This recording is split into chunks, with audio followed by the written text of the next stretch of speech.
Good evening and welcome to the final Beyond the Front Page show for this fall 2023 semester here at CU Community College. This is a show that's broadcast on Spectrum, Verizon Fios, as well as shown on ARMA, the Auburn Regional Media Access, and played on the college's radio station 89.1. I'm your host, Guy Cosentino. At the end of October, the CU County Legislature voted to use $1 million of Federal American Rescue Plan funds to support a new 80-bed emergency shelter on Grand Ave. The project will be built by Housing Visions, based in Syracuse, that has a number of other projects locally that we'll talk about in a few minutes. But we plan on discussing this project, how it will operate, and the issues of homelessness in our community. And with us are three individuals who are playing different roles in this process. We have with us Elaine Daly, who was just recently re-elected to the CU County Legislature, who is the chair of the Health and Human Services Committee. Congratulations on your victory.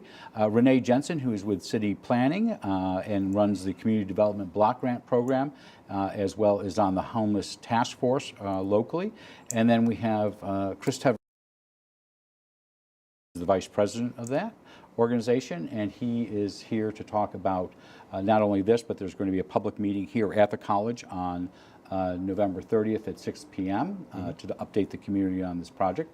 But I do want to say, as a matter of disclosure, my wife is the chief strategy officer for the rescue mission that will be operating this project after the facility is open, and I want that to be clear that she has an interest in this. Welcome back to both of you who have been here before, and welcome to the studio, Mr. Trevisani. Thank you. So it's great to have you here. So for those who don't know, a definitional question. What's the difference between a homeless shelter and emergency shelter, or is there not a difference? So in this case, we will be discussing an emergency shelter. So people who are experiencing homelessness will be staying there temporarily. Okay. I only say that because the headline said one word and the story said a different, and it's not odd that headline writers and writers are never on the same page. But that's a different story for David Wilcox at the Citizen to have a full show on. So where are we talking about? Where is the site where this is going? It's at the current Chapel House site on Grand Avenue, right next to the Verizon store. So it's across from Walmart. Right. Do you have control of the site at this stage? We do. We have a purchase contract. Okay. On the property. And what is going to go there? What are you building? Well, right now we have submitted a site plan application to build an 80-bed shelter. Attached to that shelter will be 9 permanent supportive housing units. So our thought is let's try to combat this problem head on. So let's build a shelter that really has capacity. Right now, the current shelter only has 14 beds, and you'll hear later on that the need is much higher than that. So there's a delicate balance, right? Do we build something that can satisfy the current demand now? But this is the only site in the city of Auburn that is zoned for a shelter. So how much will this project cost overall? Overall, we're thinking anywhere between $12 and $15 million. So I'm going to get to the county in a minute because you've come up with some money from the American Rescue Plan. Where's the rest of the money come from? The rest of the money we're applying to the Homeless Housing Assistance Program through New York State Office of Temporary Disability Assistance. So there's a lot of acronyms that go around, but we call it HHAP, so it'll be an HHAP application that we'll submit once we get all of our municipal approvals in place. So are you at a point right now where you're comfortable that you can pull this project off even though you haven't submitted the application? Well, with the ARPA allocation, we were able to pull this out from a larger development because we think the need is immediate. Okay. So we're trying to fast track this emergency piece and then have the permanent supportive housing piece later. I think, Chris, from what you had told us at the county legislature, that the fact that the county was willing to make available the initial $250,000 of ARPA for the design, and then another $1 million of ARPA, that shows really, it serves extremely well when you go in to look for funding. And that for that $1 million that we're going to leverage, I thought you said that it really could result in an $8 million grant request from the Homeless Task Force. It's grown. Yes. Okay, Yes. so where do you get the money? Are you going to the city for CDBG, Community Development Block Grant money? Where else will you? So even if you had let's say 10 million, the 8 million you're talking about, the 1.25 from the county, where do you get the rest of that gap, which could be $5 to $6 million? No, we're asking for HHP for the balance between what the county's giving us. Oh, okay, all right. And will Chapel House still operate programs there, or are they going to be concentrating just on Franklin Street? They're concentrating on Franklin Street. Okay.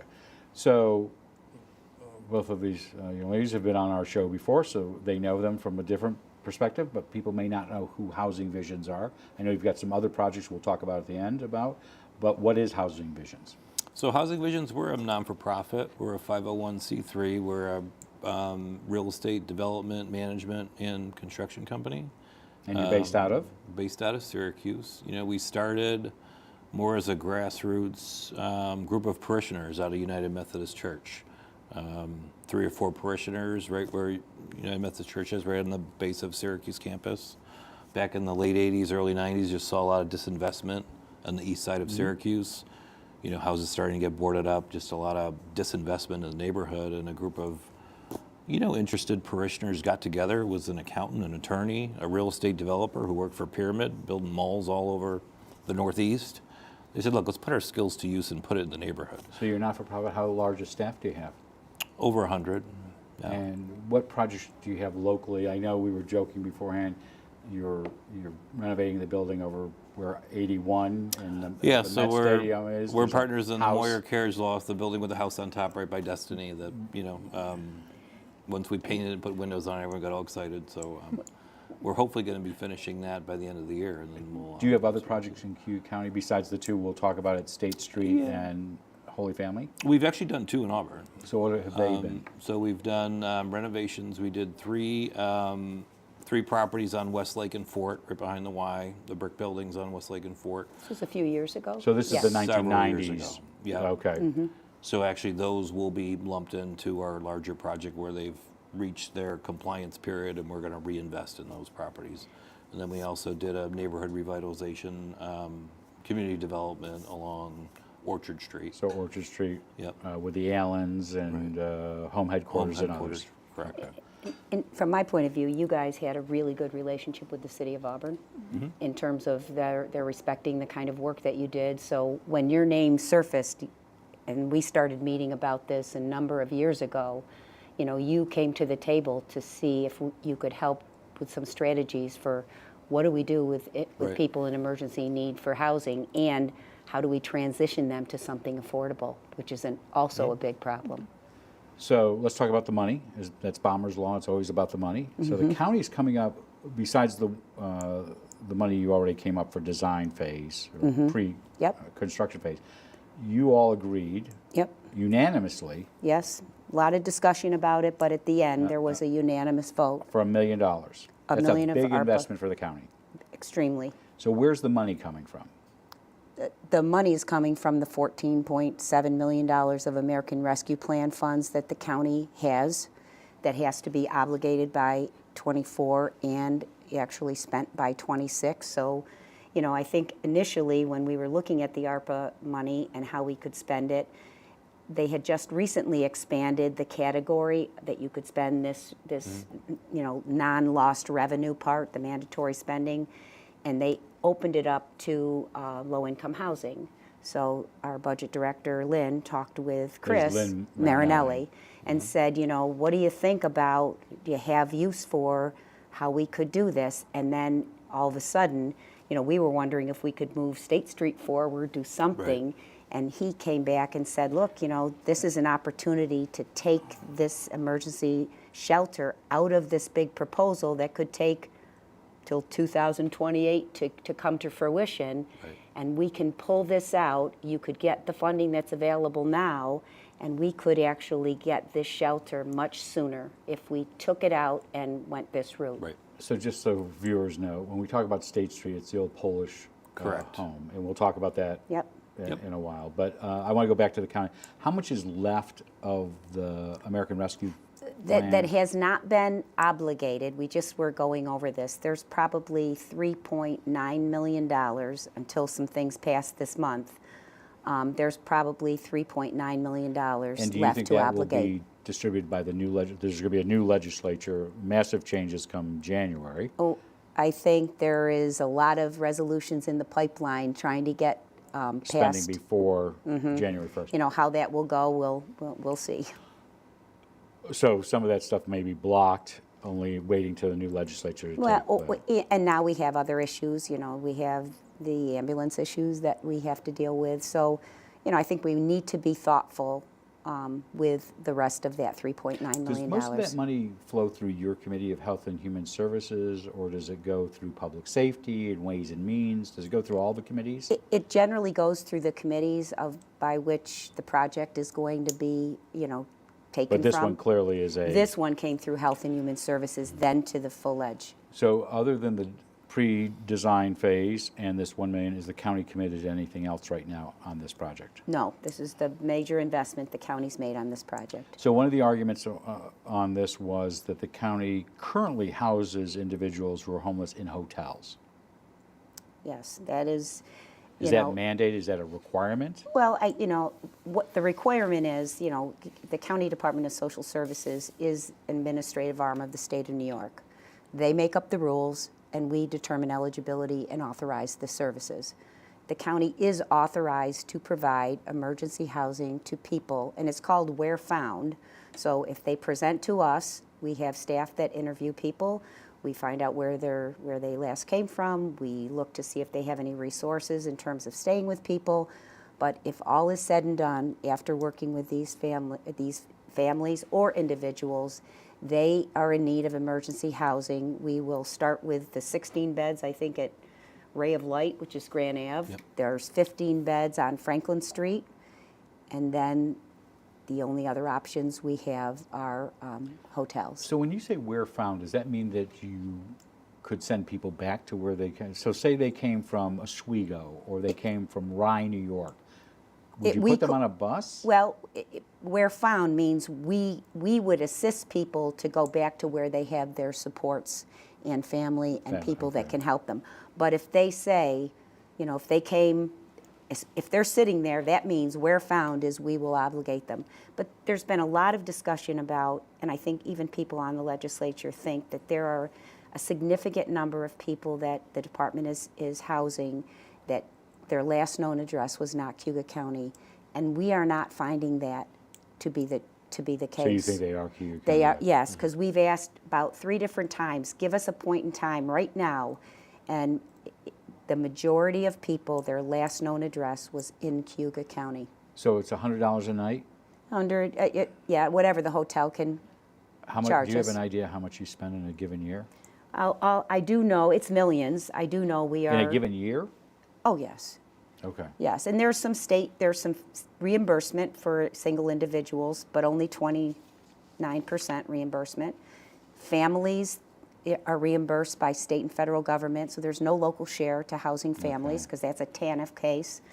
But the single individuals that tend to be the most expensive for the county's budget are a lot of the people that we are housing now.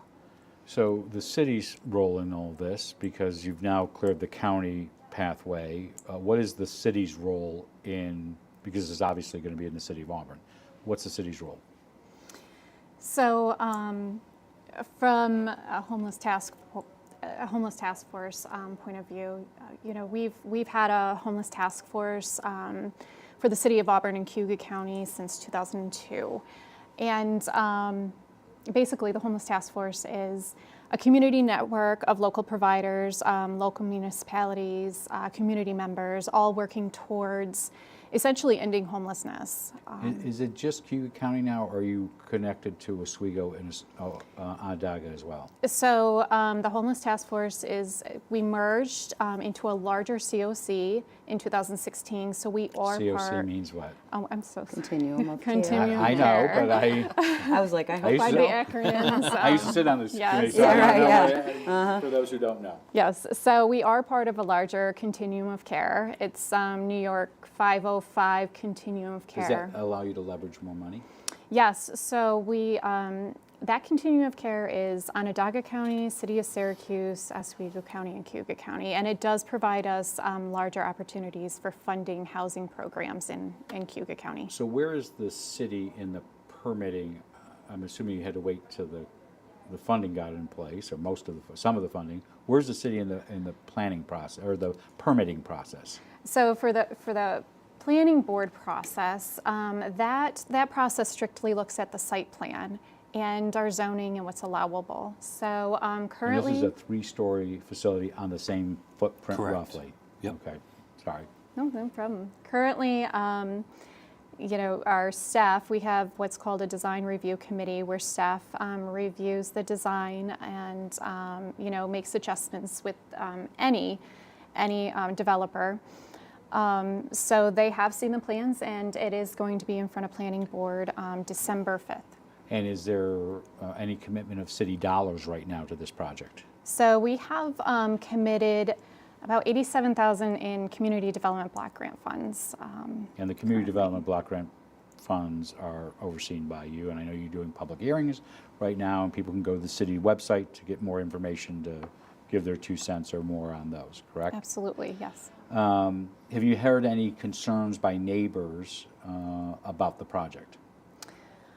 Currently, I think, people are wondering what is our homeless situation and how many people are homeless here. And as Elaine said, the numbers, they're quite high. So before we getting do to the have a numbers, homeless. this is going in your district, your current district, and in what will be your new district, correct? I believe so, yes. Okay. So let's talk about homeless numbers, and we can come back to operations in a sec. Do we know how many homeless people there are in the city of Auburn?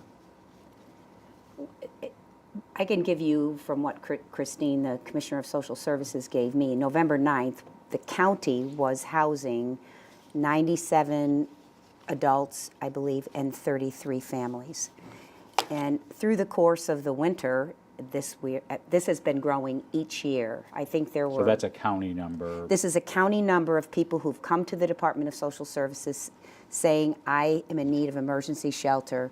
And, we have opened them and put them in either a shelter bed, the limited resources we have, or place them in a hotel. And while they might be from throughout Cuyahoga County, they do tend to congregate in the city and around the donut towns because that's where services are. Yes, yep. So are 80 beds enough with those numbers? I think to try to put more than 80 beds on that particular site would, No, I'm sorry, not just 80. Is there a need for more than 80 beds in Cuyahoga yes, County? I believe so. The interesting thing I think that Christine brought up was that, because the county legislature had a number of questions. Who are we housing? If we're going to build this, we're going to still have to put all these people in hotels. And I'm like, well, if they come to the department and we are offering them a shelter bed, that is the offer. They say, no, I'd rather have a hotel. It doesn't work that way. Here's a shelter bed. I think, she had made the statement that she had done some research that the average length of stay in a shelter was about 30 days less than we're housing people in hotels. So we're housing people in hotels for... So you think there'll be a major budget savings here? The county legislature asks that all the time. Well, how much money are we going to save? And I'm like, well, we're going to pay a contract to the operator of this shelter, and we're going to make them essentially whole for their costs, which is going to include... That's the rescue mission. Yeah, security, case management.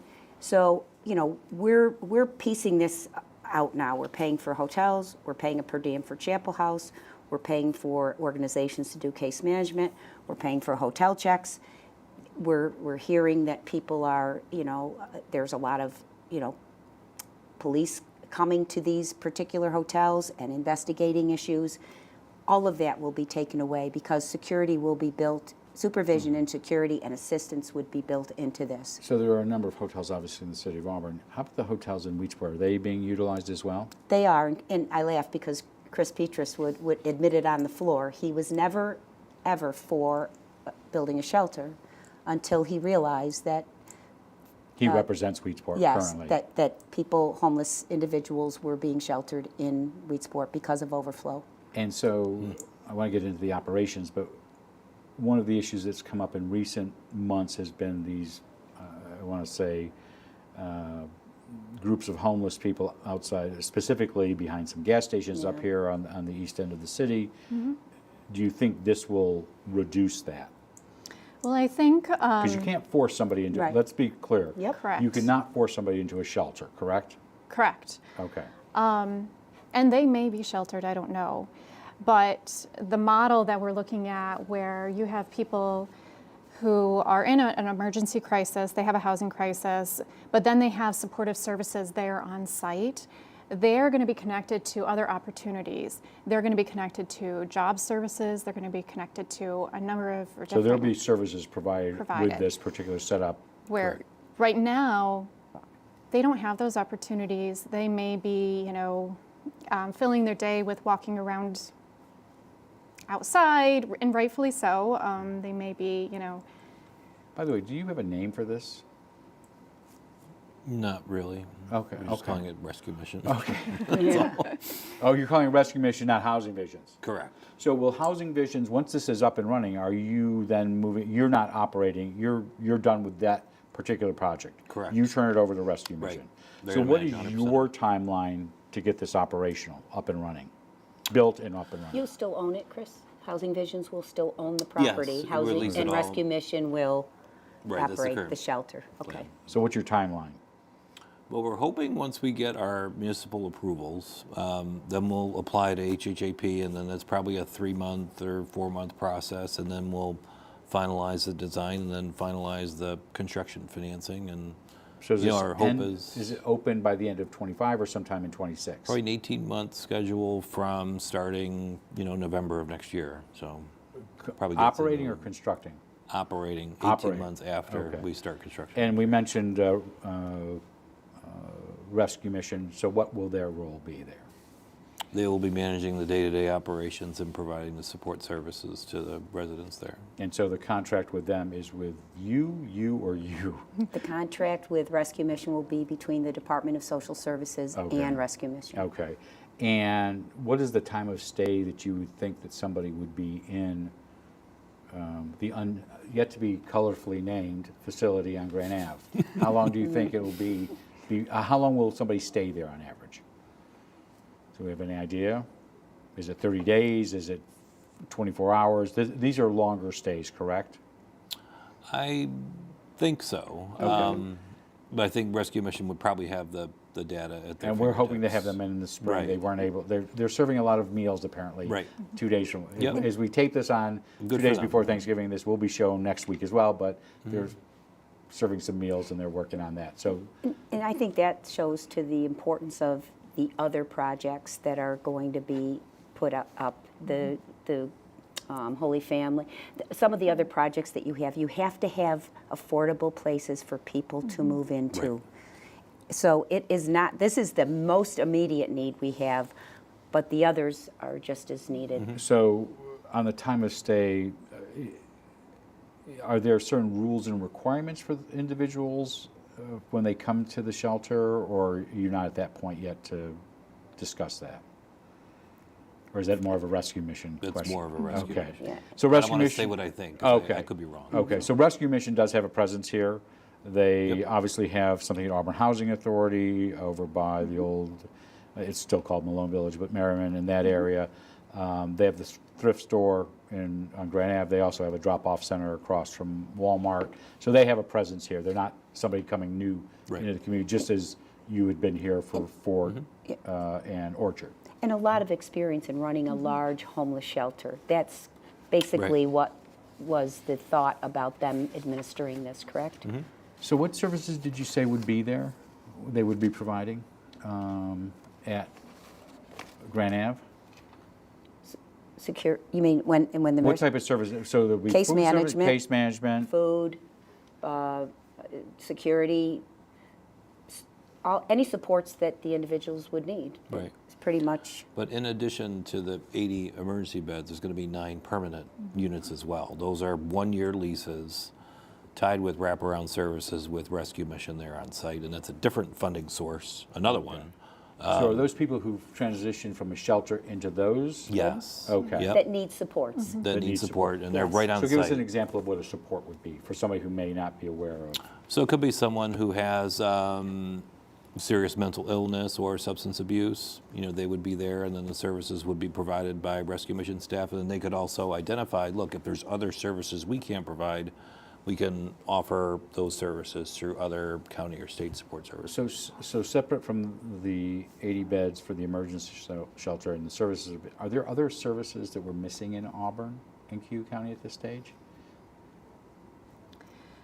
So, and that's something that we look at annually. We do what's called a point-in-time count, and I didn't show you my notes, but that's my next subject. So what is it? So tell us what a point in time is. So a point-in-time count is an unsheltered and sheltered count of persons who are homeless on one specific day, and it takes. It's usually the most bitter cold Yes, day it in is. January or Walk February. around, yeah. Yes, And it's so it's volunteers who do this. Yep.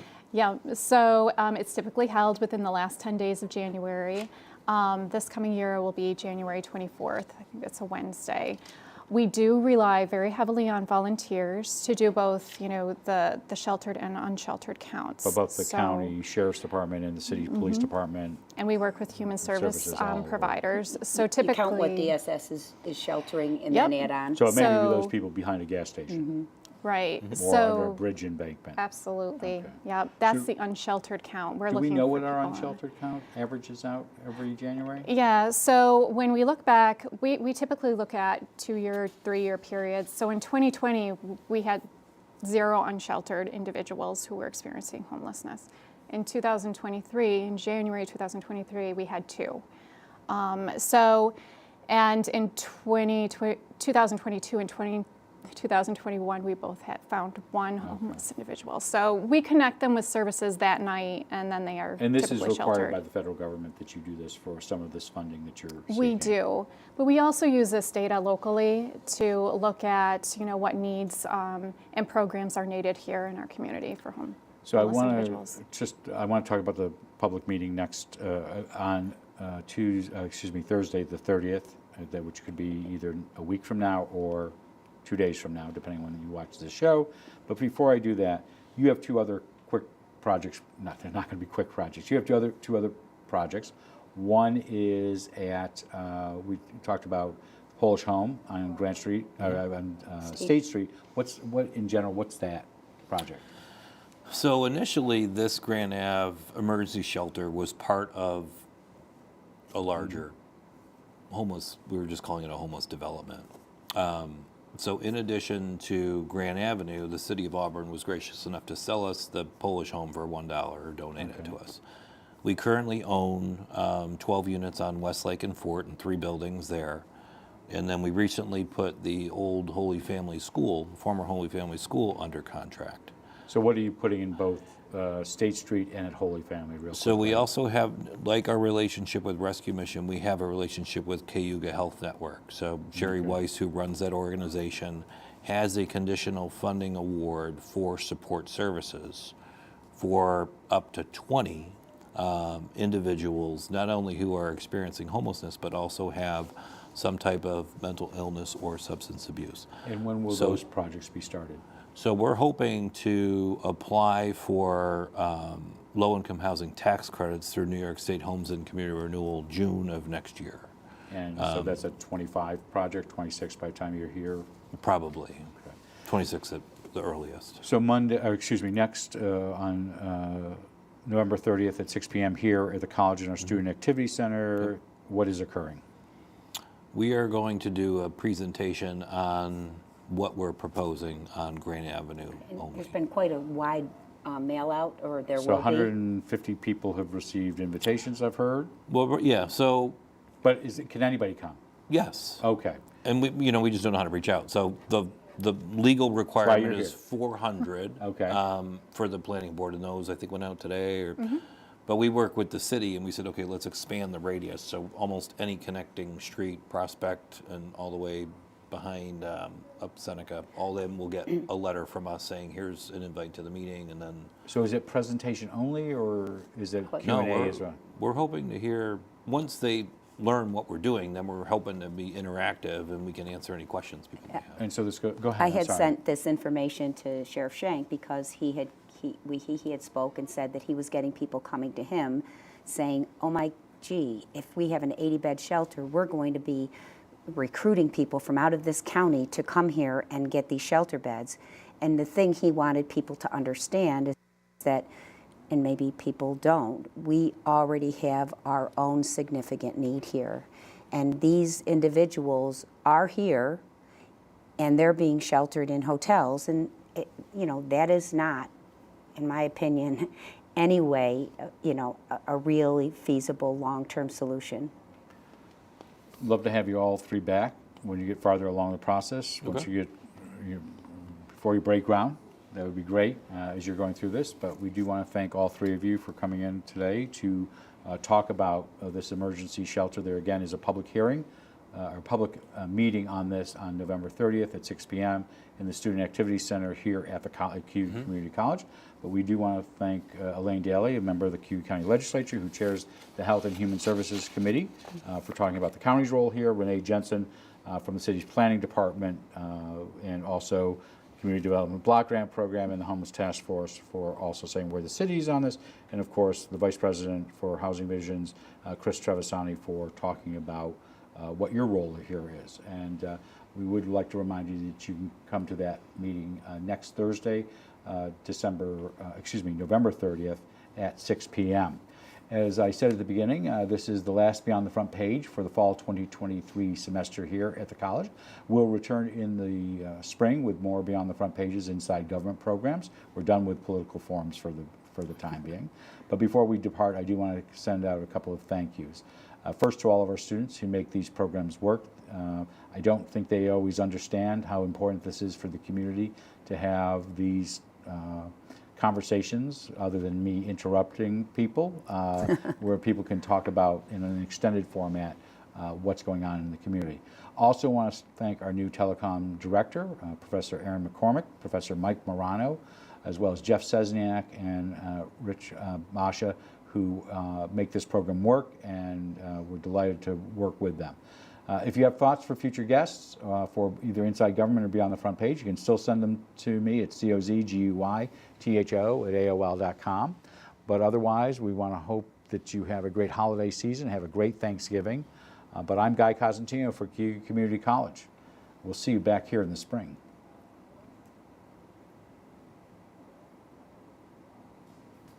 And they'll tell us how.